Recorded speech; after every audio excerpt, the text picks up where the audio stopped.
Max, let's go to the hotline. Let's bring in, as we always do, the play-by-play voice of the Texas Longhorns and Texas high school football guru and Hall of Famer. We are joined by the great Craig Way, who I'm sure is in very dry, very arid, very non-rainy Austin. Am I correct? I've just started my wipers for the fourth time as I've left the production studio. You know, it is murky, gloomy, and I will tell you this, and this is in all seriousness. You know, I grew up in the state of North Carolina, and I've got two brothers. The oldest, I have three brothers.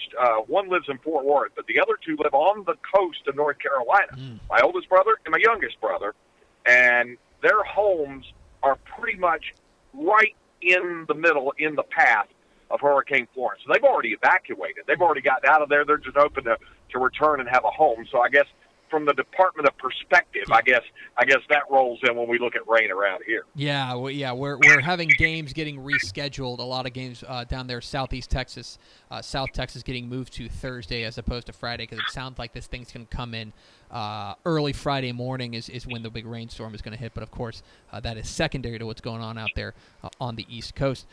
So we're now knocking on the door of week 3.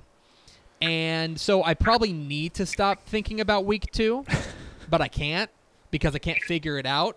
Have you had any luck figuring out exactly what the through line of week 2 of Texas high school football is, or are you as baffled as I am? I am. I'm as baffled as you are, and I'll tell you what, you can microcosmically wrap it up the way that Westlake Chaparral's head coach Todd Dodge did, because I just visited with him a little while ago. And you consider this. Here they were, whatever, number 3 team in the state. They held a 21-3 lead on Cy Ranch going into the fourth quarter. And then they had what he basically referred to as an equal opportunity defeat, a complete and total meltdown across the board to Cy Ranch. He said, now, I'll give them credit. They took advantage of what we were putting out there for them, and they ran with it, and we did not respond. He said, so let me start with doing that. And then he mentioned, you know, they averaged on 3 punts about 18 yards per punt in the fourth quarter. They had 3 consecutive 3-and-outs, and then they had some defensive lapses. So he said it was bad all the way around. So, and that was one quarter.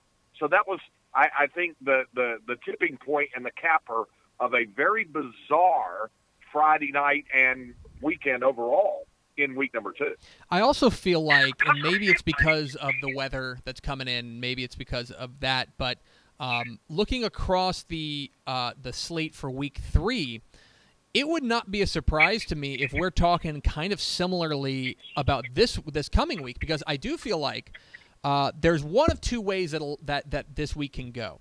That a lot of the things can hold to form. There's a lot of big games that we've got our eye on, but I feel like there's favorites in a lot of these games that while the game should be close, we think that they should be favored. It's either going to go that way, or we're going to be sitting here a week from now, and I'm going to be asking you the exact same question, saying, Craig, what happened? Can you explain it to me, please?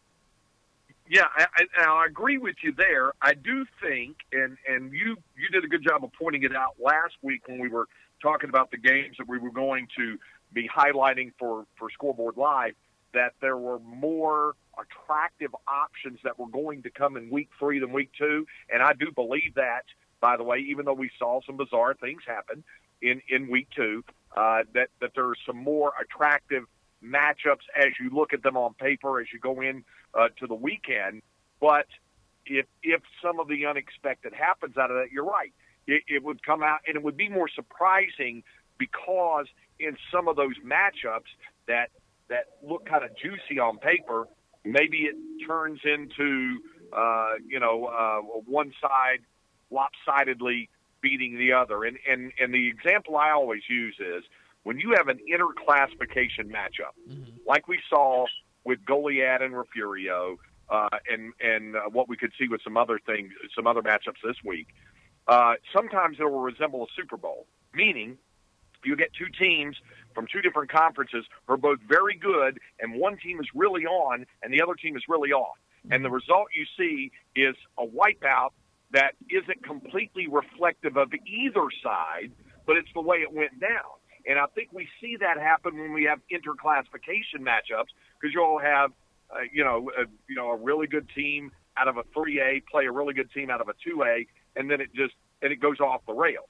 Whereas in reality, even though one's a 3A school and one's a 2A, they're still a little closer in talent and skill set and all that stuff than you might normally expect. But one team is really on, and one team is not on at all, and it gets out of hand. And we could see that happen with a couple of those name-brand matchups we have this week. He's Craig Way. He's a Texas High School Football Hall of Famer. Joins us every Wednesday here on Texas Football Today. Get involved in the conversation, hashtag TF Today. All right, Craig, I'm going to give you 3 games this week, and I'm going to say you can only pay attention to one, even though they're going off at different times and it's possible to do. But just for the sake of this argument, you got 3 games. You can have Galena Park North Shore and Spring Westfield. You can have Newton and West Orange Stark, or you can have Highland Park and Frisco Lone Star. Your attention can only be paid to one of those games. Which one are you most interested in? My answer is none of the above. Oh, and I'll bring in the wild card. Okay, my choice: McLean and Follett. Awesome. You have the number 1 team in 6-man 1A Division I against the number 6 team on the road at the number 6 team in 1A 6-man D2. It could be big time. McLean and Follett. Now, I kid and I joke, but that's a huge really game. good matchup. And you saw it on my list of games that I was recommending to our production staff. Say, hey, any way we can get this game out of Amarillo? I know they got to go way, way, way up to the top of the state to Follett to get that. But if they could, it'd be great to have.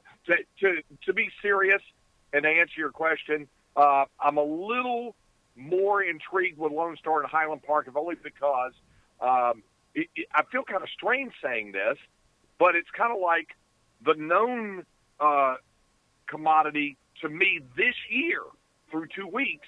The known commodity is Lone Star to me, because I think they're that good, and they are one of those.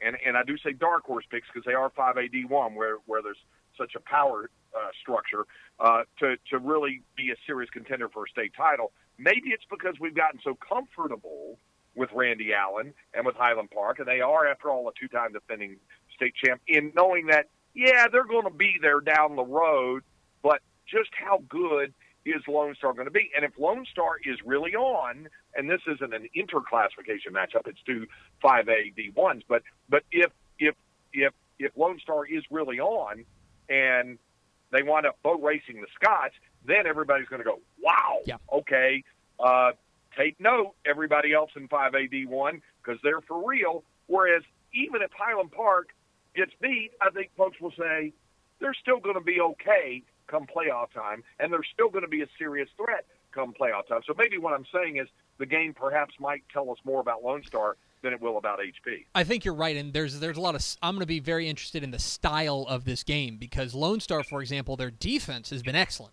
through the first two weeks, and if they can hold down what we know is an excellent Highland Park offense, then suddenly I feel like I'm going to be paying a lot more attention to what Jeff Rayburn and the Rangers have cooking.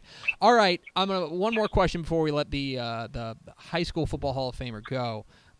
I'm interested in what team you're most interested in getting one more data point from, that you're on the cusp of getting really excited about, but you need one more game to really sell you on. For me, for example, it's Huntsville. I look at Huntsville, and their win over Port Neches Groves has me really excited. Rashawn Johnson went out for a portion of that game, so I'm a little bit tepid, but I'll tell you that if they beat College Station this week, I'm all about the green. I'm getting on the bandwagon, getting my pom-poms out. I'm all about the Hornets. Is there a team right now that you look at through 2 games and you're saying, I'm on the cusp, you've got me at the lip of the cup, if you do one more big thing this week or in the coming weeks, that you're excited, you're ready to hop both feet onto the bandwagon? Well, there's 2, and interestingly enough, they're both 1-1.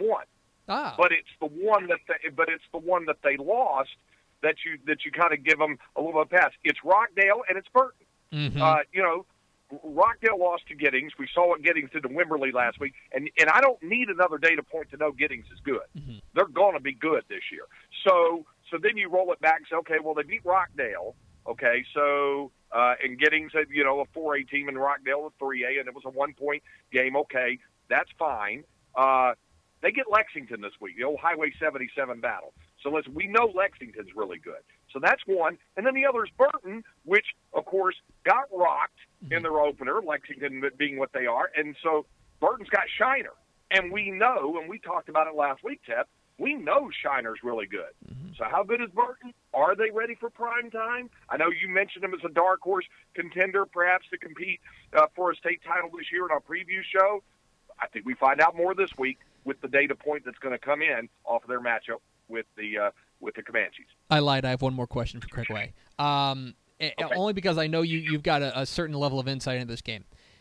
I'm not saying it's the best game, but is there a more fascinating game to you than Cedar Park and San Angelo Central this week? Because the more I think about it, the more my eyes get wide, and I just want to know everything about this game. Hey, you said last week on the show that Saxe was the best 0-2, and I think you meant 0-2 6A team in the state. It is my belief that Cedar Park is the best 0-2 5A team in the state.